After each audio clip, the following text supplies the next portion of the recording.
Welcome everybody, I'm Brandon Idskew, also known as The Guardian.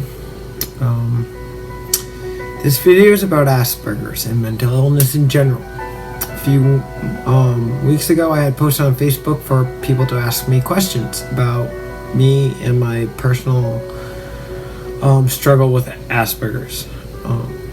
So I guess the first question is, why speak on Aspergers in the first place? Mainly because it's what I suffer from. It's easier for me to be able to talk about mental illness when it's my own that I suffer from, one of the most misconceived illnesses. I'm trying to give an insight into my world with Aspergers, and often Aspergers and autism spectrum videos, they're limited in their voice. It's more on the nonverbal videos as well as the meltdowns that autism and Asperger's people present with. So this is my insight with my knowledge base and my abilities that Asperger's have strengthened me with words. So a quick background is I'm 26 years old. I was adopted from the Ukraine, and one of the major questions I was asked is, do I live differently? And is it difficult in daily living having Asperger's? And this is definitely a loaded question, and the other question was, when was I diagnosed? So I'm 26. I was actually diagnosed 13 years ago when I was 13. I wouldn't say I live differently than anyone else. I would say I understand competencies differently. I both analyze narrow and wide views of things, and in my own way bring an unbiased perception to situations that are difficult for others, because I am so deeply emotional. I have a better vantage point than others because I look at wide and narrow. One of the biggest things that I do best is understanding relationships and life in itself. And for me, it's because I analyze so much, so deeply.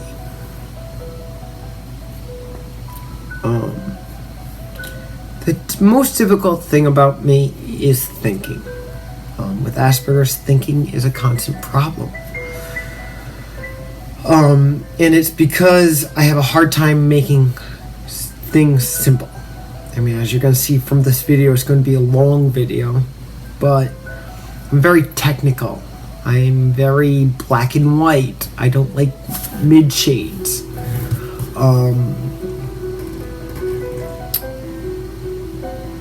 I work very well in poetic form. People who know me, I've written a book, A Journey of an Aspie. It's on Amazon, Brandon Idskew. And everything will be in the link in the description, my Facebook page, my book, any way you want to reach me. But my brain is very orderly. It needs to have things that are deep and in depth and need to be in a certain place. If they're not in a place in the world we live in of chaos, then my brain gets a little wacky and doesn't play so nice, and then I end up having meltdowns. Often these videos you see of grown people having tantrums. And the best way I can describe this is that my mind just literally can't hold any more information that it's receiving, because I don't receive just the here and now. I receive what's on my thoughts from yesterday, or what's in the future, or this, that, the other thing, or if this one's saying that one, what are they saying? Do I need to be in tune to it? Or is that one saying something? Or is my driving too fast? Or am I going the wrong direction? Or this, that, the other thing. 1,000 complex equations. And it's always working. It's just constantly working. Constantly. And for all that and stimulus and stimuli to be in my brain is hard to handle sometimes. I have people who say I'm very strong-minded. Oh, trust me, it's very true. I'm strong-minded because I have to be, because I don't have a choice not to be. Being very weak-minded, for me personally, would be a slap to my own self. I have to be strong because I have developed to be strong, but I have also developed to be very kind, compassionate, emotional.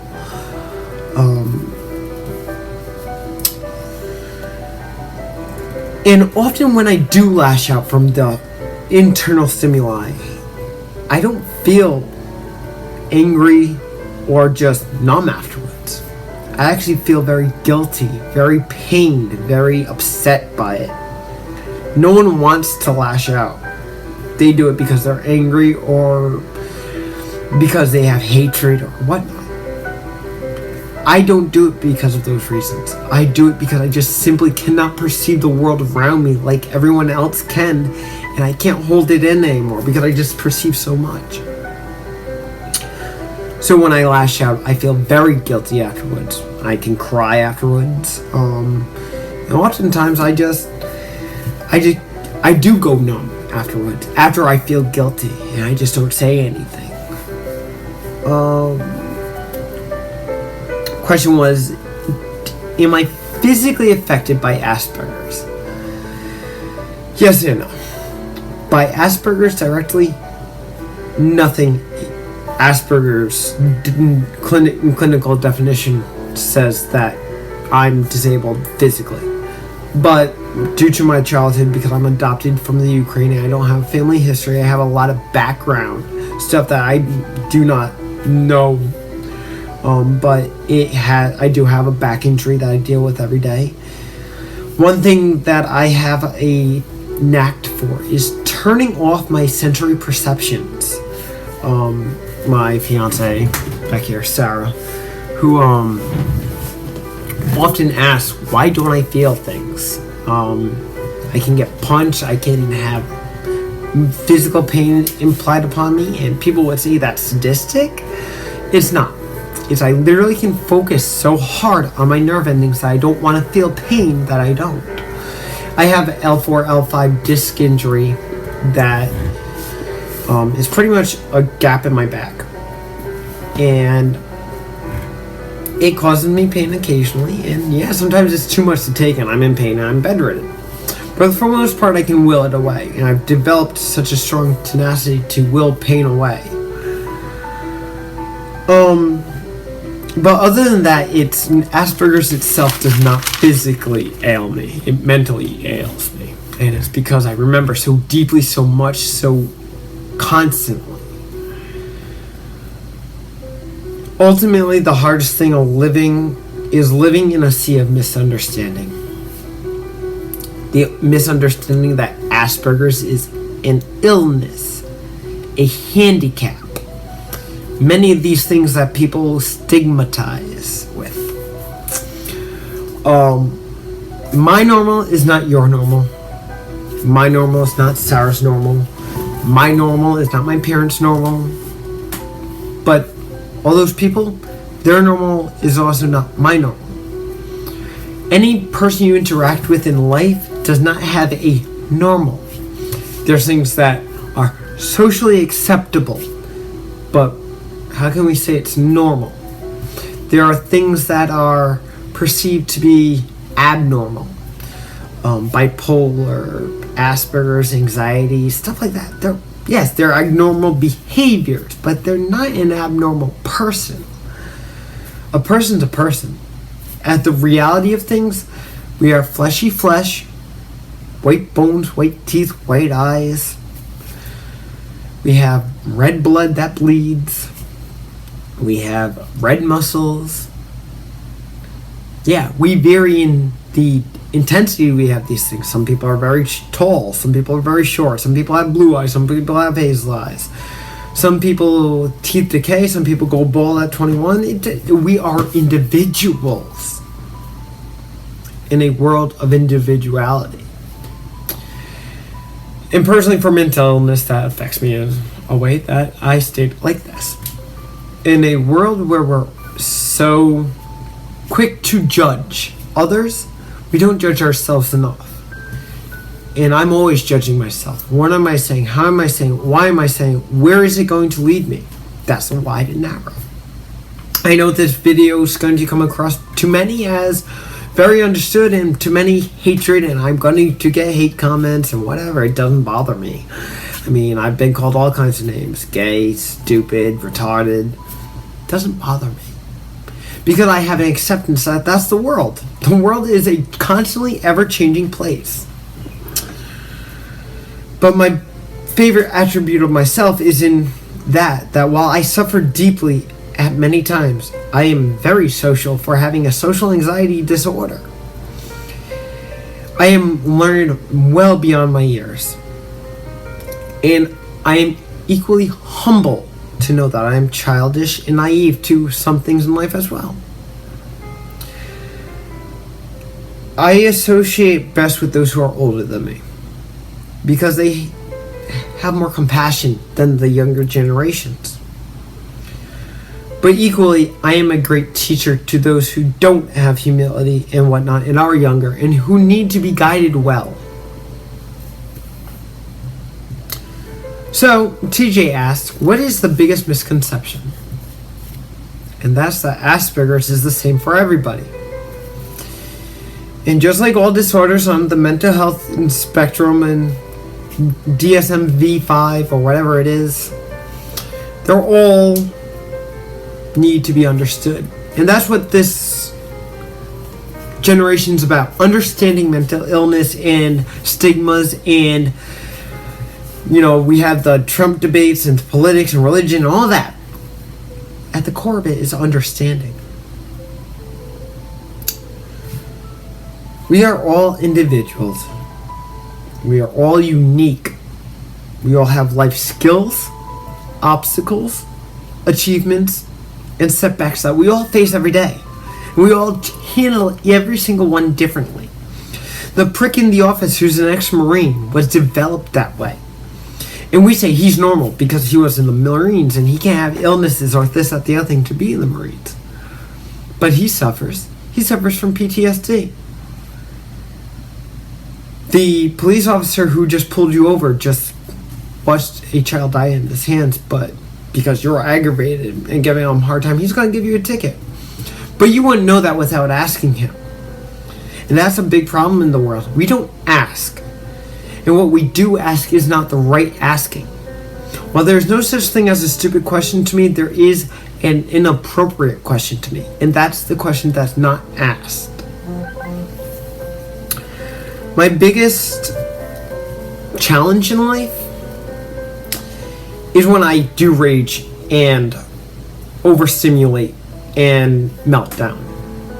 And my biggest concern now in this policed world, as the media calls it, is that one day I'm going to have a meltdown and cops not going to know how to handle it and put a bullet in my chest. When I did nothing wrong, I just couldn't accept the world as it was at the moment because it was too much in my head. But understand that this video is out there. This is who I am. This is me at the realest of who I am. I'm being honest. That I have overcome so much in my life. As a child, I wouldn't look a person in the eye.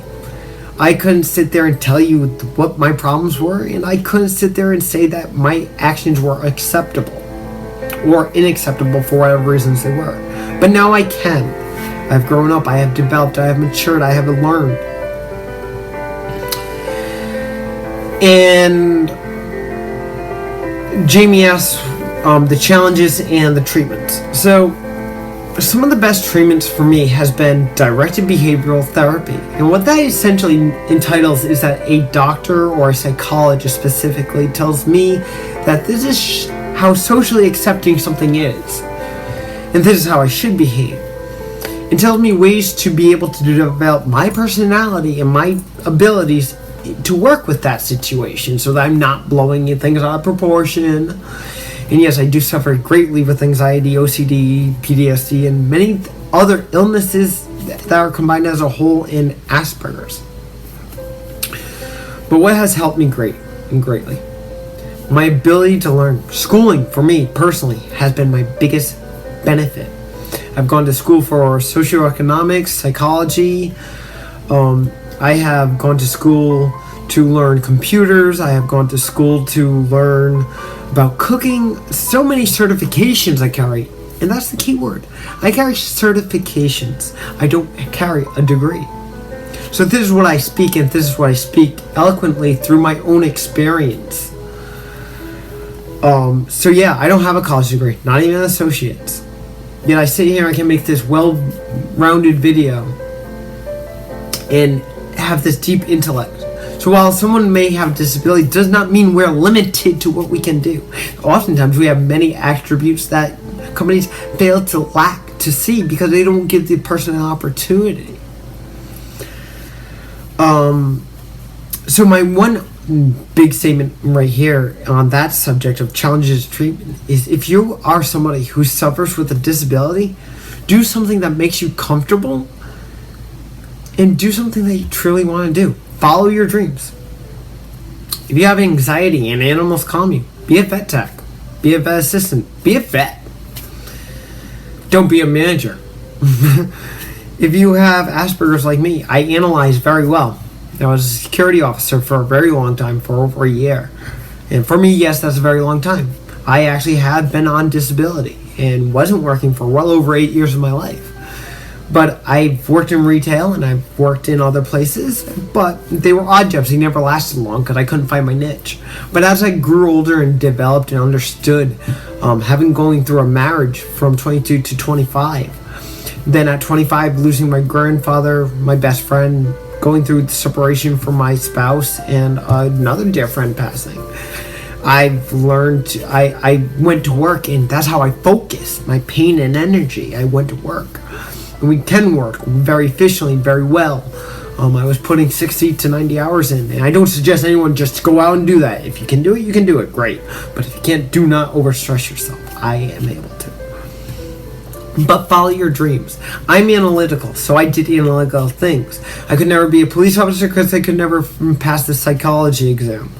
But I could never be the military. I always wanted to be in the military, but I never could. But I can do analytical things. I do very well with helping people with their computers and tablets and electronic devices. I teach my parents how to use theirs. I myself own a smartphone, iPad Pro, a smartwatch. I'm very technical, but also analytical. So I analyze. Right now, I'm a pharmacy tech, and for me, that there's a big difference between security and pharmacy. Pharmacy has a lot of black and white. There's rules that need to be abide by a very specific level of a person. Just like in a hospital, CNAs can only do so much. Nurses can only do so much. PAs and doctors, they all have their levels. Security, well, I had it levels. I wanted to do more than what I was qualified for. But I wasn't not qualified. I was not in the proper position to do what I was doing. I understood what needed to be done because I analyzed what needed to be done by those positions, but I put myself in a wrong position and got myself in trouble a few times. But they respected my work ethic in that I had the right values in the place. But then I got injured in the head. I was doing restraint and I left security. And I got a concussion, so I left security thinking it was a hazard to my health. So now I do pharmacy tech, and we have HIPAA policy laws and everything else that we have to abide by. I also have a peer mentor support certification, so I know how to help others through that. I also know how to help others in mental illness situations because I live it. I have Aspergers, and I have family members who have illnesses, and in varying from true autism to epilepsy and very bad ADHD, anxiety, depression. I've dealt with a lot of it. I've been able to perceive how people react well and how they react wrong to it. I have seen the tops and the bottoms. I have seen suicide. I have seen the best of life. But overall, always follow your dreams.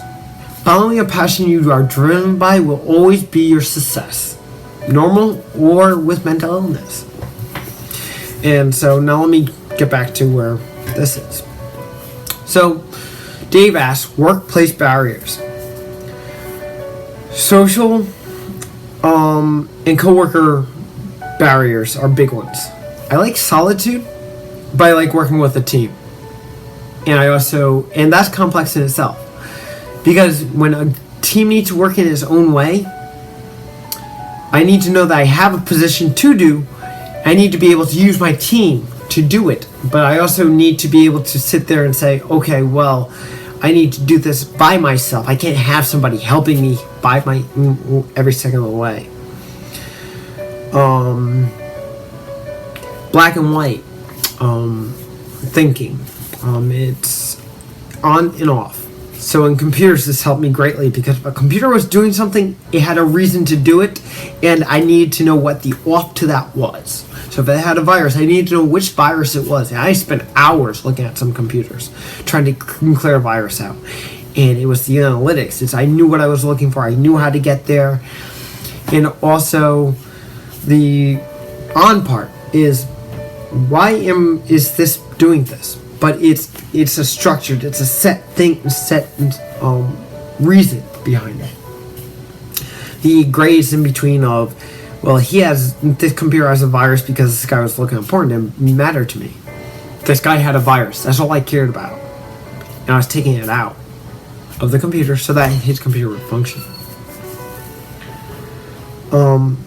Another hindrance is my higher drive versus equated equation. Equated education, I should say. So, I have a ability and tenacity to know what I'm talking about, why I'm talking about it, how I'm talking about it, what it's about.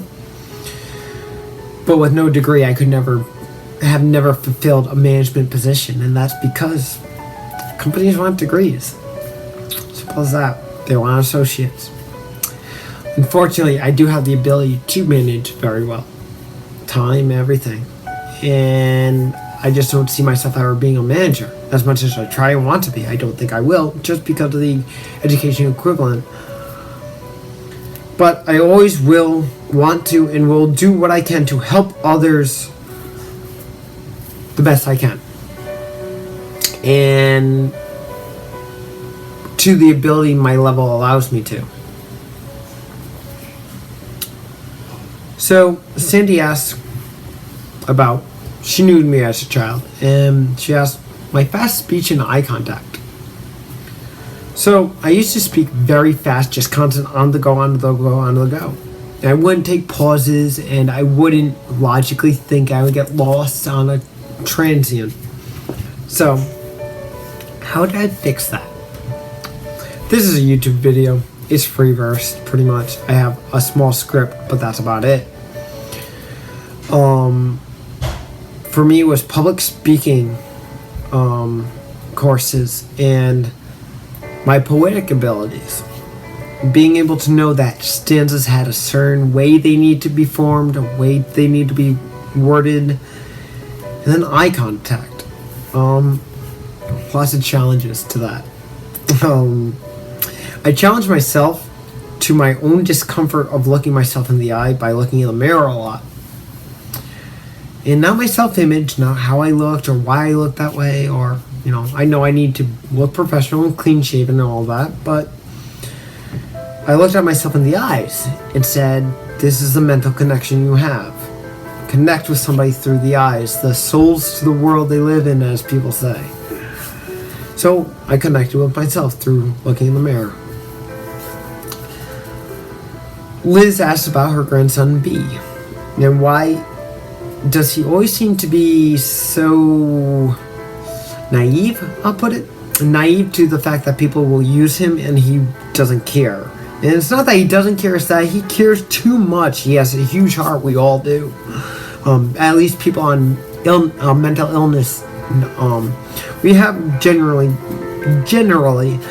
warm, large hearts, and especially for Aspergers and autism, we always want to make more good and less evil. It's one of our biggest strengths. We are very compassionate people.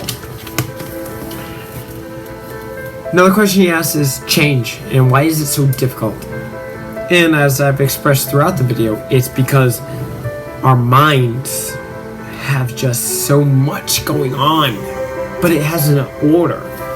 When the external forces and chaos comes in, it becomes difficult. We need the order to an extent, and then when too much chaos occurs, we don't like it. So a change is a very big thing for us. We don't do well with it, and it makes our minds just misfire. She also mentioned that he likes dark and cold. And because she's going to be reviewing this video, I'm going to say I struggle myself. And I'm honestly saying I struggle myself with the dark and cold thing. I have to have it dark. Right now it's dark in my house and I have a light on just to light me up so I can make this video. But darkness is my friend. Hello darkness, my old friend. I've come to speak with you again. Good old Simon Garfunkel song. Yeah, darkness is a friend to me. Because I can be with myself. And get myself, it's my self-awareness that I need for the day. That I can analyze and say, this is what happened, this is how I can make it better. And then the cold thing, all year round, my windows are in my room are open, I have a fan on, and if I have an AC, I have an AC. But I also sleep under a lot of blankets, because the blankets give me certainty that I'm okay, but if I overheat, it's threatening to myself. But if I'm cold, I feel safer. I sleep much better, very cold, than I do any day of the year with heat. It also creates an emotional and physical safety for me. Emotionally, the cold and darkness lets me know that it's okay, that I can be surrounded by this and not be harmed by it. And then the physical level is, once again, it makes me know that I can breathe and it's okay. With that as well, I myself have some quirks. And have humility to admit it, that I make noises. I'll go meow, or roof, or I will go or I will speak in Stitch voice. I mean, these are all cool quirks. And when I speak in a Stitch voice, it's because I'm uncomfortable with something, or I feel guilty or bad about something, and I don't know how to express myself properly, so I use a Stitch voice to make sure I can get put across. And while most say it's childish or whatnot, it's a safety for me. And like I said, my normal is not your normal. So this is normal for me, because it makes me feel safe. Now, socially, I know I can't do this at work when I feel upset. But I know in the safety of my home and with others, I can. And another thing is animal behaviors. There's this animal, red pandas, that I'm absolutely in love with because of their behaviors. They're so fun, loving, energetic, lazy, but they're just amazing creatures, and I can emotionally connect with them and understand them even though they're not human. Lori asks, what about Aspergers has benefited me in life?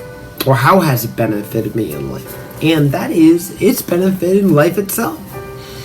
Because I can sit and analyze the world and understand it at such a deep level that not many people can, and understand that it's okay to be upset sometimes. It's okay to be hurting, and yet it's also okay to be a stronghold, and it's okay for so many things to not be what it is. Even though I may get upset by it and whatnot, it's okay. We are human. We have emotions. And it helps me help others, me and my fiance, to explain, talk to each other and know where each other's coming from. And then to be able to guide people in my life about, like, if they have a relationship problem or if they're having a life struggle, you know. And then it's some of my friends, we just have a good time philosophizing, however you pronounce it. But, you know, looking at the stars, talking about why the universe is the way it is. It's fun. My deep emotional from Asperger's helps me with my poetry. People have related me to Edgar Allan Poe, and that's because I write very dark, very deep, and very emotionally. Once again, a journey of an Aspie, the tale of a life, death, and pursuit of happiness on Amazon. It's my poetry book, but you can definitely pick it up and read it. Finally, the big question that people ask a lot about any mental illness, asked by lovely fiance Sarah over here. Can people tell I have Asperger's just from meeting me? No. People think I'm normal. And that in itself is because I have trained and coached myself to be normal. But I'm far from normal. The word normal doesn't exist in my vocabulary. You know why? Because no one's normal. No one's truly normal. We're all different. That's our individuality. Twins don't have the same handprints. They may be the same every other way, but they're still different. They still have uniqueness to them. And when I had tried recording this video earlier, Sarah had mentioned how it made her feel like a jerk that she has. But it's okay. Because questions are meant to be answered. And she shouldn't feel like a jerk for asking that. That's her anxiety talking. And that's because she thinks she feels bad about asking it because she thinks it's not a valid question. It is a valid question. Many people ask, would anyone know I have Asperger's if they met me? And usually it's by me telling them. But only after a conversation would people know I have Asperger's. But a lot of people wouldn't know that somebody has bipolar or anxiety or Asperger's or anything just by looking at them. There's several ailments we know just by looking. Obesity. We know if somebody's jaundiced by yellow of the skin. There's several things that we can see, but one thing no one ever can see unless you know a person is the pain and struggle of mental illness. Recently, there was a death in Rhode Island at a mall, and they deemed it suicide. And one of the biggest things about mental illness is it's so misunderstood. So let's just start trying to understand it. Not from the perspective of understanding it. That's the problem. We're trying to understand it by understanding it. Let's perceive it through the perspective of understanding it through the person we're dealing with. Like I've discussed this whole video, I have Asperger's. Does not mean I'm a bad person. Doesn't mean I am a perfect person. I have done things wrong. I have done things that have got me in very big trouble. And I have lived with consequences in doing so. But doesn't mean I'm not a good person. I am very misunderstood. Yes, but I'm also willing to help others understand, and that's the point of this video. But one thing I'm going to say is I want you to see how deeply I think. Recently I lost my grandmother, and this is the video in which, or this is the eulogy I gave that day. And it talks about death. Death in itself doesn't talk about my grandmother, how great a woman she was. She was a patron. She was better than a patron saint. She was just a very well-rounded person. But I didn't want to dwell on her and her memories. I wanted to dwell on us humans and our abilities not to be able to understand death. So, without further ado, this is the eulogy. Good morning to all. As humans, we try to explain the unknown with facts and figures. One unknown we will never be ready or able to explain is death. Some believe we just cease to exist. Others go to a Lord and Savior. Some comfort by suggesting a loved one is calling them to their new home. Whatever you believe this. Life isn't about death.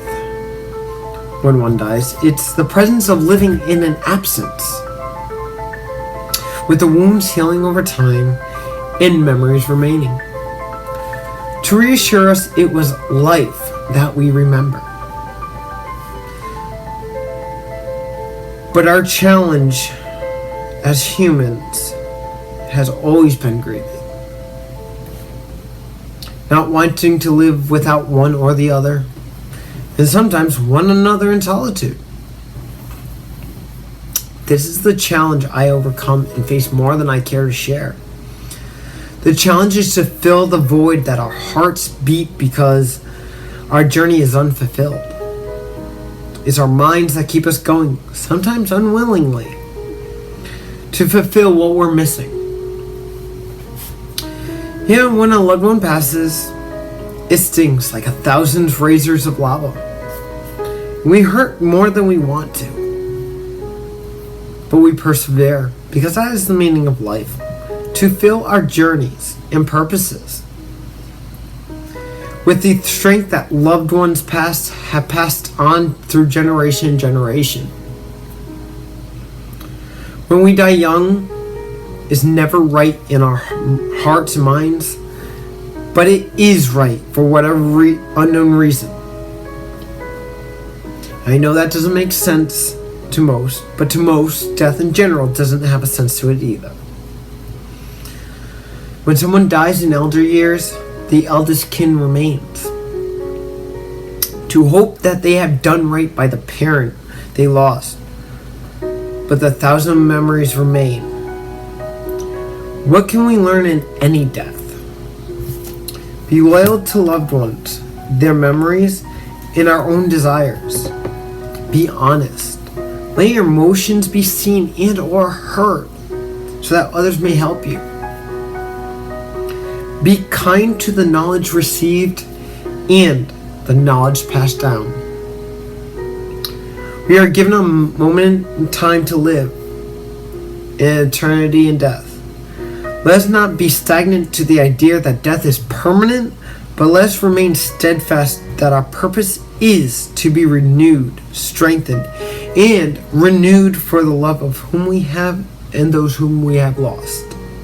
With love to all. With that being stated, this is my video on Aspergers and living with mental illness. Before you judge somebody, get to know them first. We all have a story to tell. We all just want to be understood. With that, I'm Brandon Yuriansky, the Guardian, and I suffer from Aspergers, and I help others with mental illness. Thank you very much.